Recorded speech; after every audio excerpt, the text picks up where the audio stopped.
بل په انجکشن سره هم روژه نه ماتېږي، که هغه په رګ کې وي او که نه په غوښه کې، خو په هغې باندې روژه نه ماتېږي. ښه، دا یو څو مسلې دي، خیر د ځان سره ذهن نشین کوي. بعضې ملګرو ته به پته وي، خو خیر دی یادګیرنه لازمي ده چې وشي. ښه، او بل په ډریپ سره هم روژه نه ماتېږي. ښه، نو خیر دی ځان ته ډریپ خېجوه، په دې سره هم روژه نه ماتېږي. صحیح ده.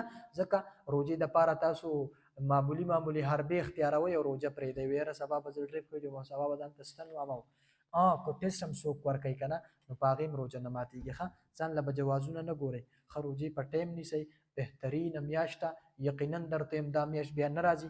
که چا روژه پرېم ښودله، که ټول عمر روژې ونیسي، خو د رمضان المبارک دې روژې هغه ثواب چې کوم الله ورکوي که نه، هغه ثواب به درته نه میلاویږي.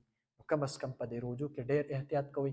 دا خو ډېرې بهترینې روژې دي او ډېرې اسانې دي، د سره سړی پوه نه شي، نه په لوږه نه په تنده.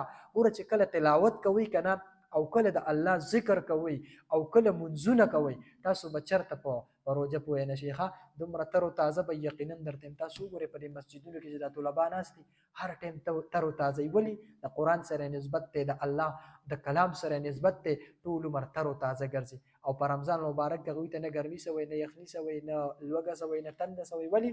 بس 24 غنټې د الله کلام لولي. نو کم از کم د الله کلام لوستل لازمي دي. نبی علیه الصلاة والسلام فرمایي که نه، القرآن حجة لك او عليك، وای دا قرآن به یا په تا باندې حجت شي یا به ستا دپاره حجت شي.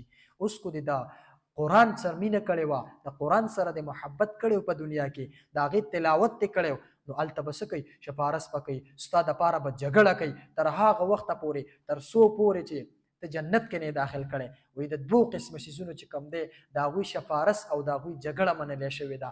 هغه دوه کم دي؟ یو قرآن مجید دی او یو روژه ده. نو کم از کم چې د دې دوو ډېر خیال وساتو، روژه هم نیسو، د قرآن مجید تلاوت هم کوو، یقینا درته مونږ د الله ته شبانې ګوري. ځکه مونږ خو ډېر ګناهګار یو، په خپلو اعمالو باندې جنت ته نشو تللی، د الله د رحم به انتظار کوو.